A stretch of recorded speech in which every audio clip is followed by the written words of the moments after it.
Quelle est la différence entre un Égyptien et un Perse iranien génétiquement? Les Égyptiens parlent arabe, les Perses parlent persan. Les deux sont majoritairement musulmans, mais les Perses sont chiites et les Égyptiens sunnites. Et pourtant, génétiquement, ce sont deux profils très distincts. Il y a environ 10 000 ans, deux populations vivaient déjà séparément de part et d'autre du croissant fertile. À l'est, dans les montagnes du Zagros, en Iran actuel, des chasseurs domestiquaient la chèvre, parmi les tout premiers animaux d'élevage de l'histoire. À l'ouest, dans le Levant, en Syrie et en Jordanie actuelle, d'autres populations cultivaient les premières céréales du monde. Ces deux groupes étaient déjà fortement différenciés génétiquement, avec une séparation qui remontait à plus de 40 000 ans. Ce sont ces deux racines qui vont donner naissance, des millénaires plus tard, aux Égyptiens et aux Perses. Côté ouest, dans la vallée du Nil, une population nord-africaine est installée depuis le Néolithique. Elle reçoit, à un moment de la préhistoire tardive, un apport venu du croissant fertile oriental, plus précisément de la région mésopotamienne. En 2025, dans Nature, le premier génome complet d'un Égyptien daté à environ 2800 avant Jésus-Christ, au début de l'Ancien Empire, a confirmé cette composition, environ 80% d'ascendance néolithique nord-africaine et 20% d'ascendance liée au croissant fertile oriental. Les Égyptiens sont avant tout des Nord-Africains avec un apport oriental minoritaire mais durable. Ce sont eux qui vont construire les pyramides, momifier leurs morts, écrire en hiéroglyphes. Côté est,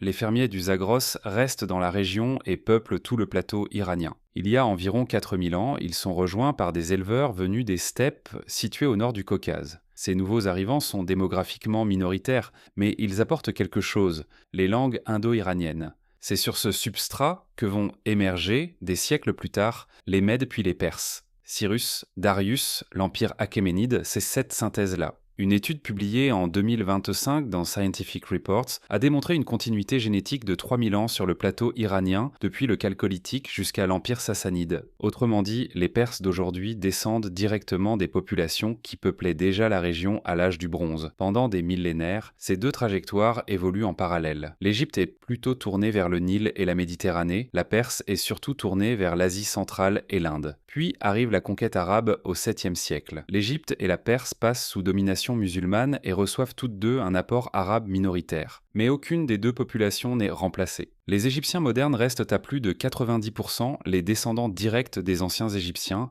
avec un apport subsaharien supplémentaire d'environ 8% arrivé via les routes du Nil et la traite au cours des 1500 dernières années. Les Perses modernes restent les héritiers directs des fermiers du Zagros et des éleveurs des steppes. Si vous ne voulez pas rater la prochaine vidéo sur la génétique des peuples, abonnez-vous.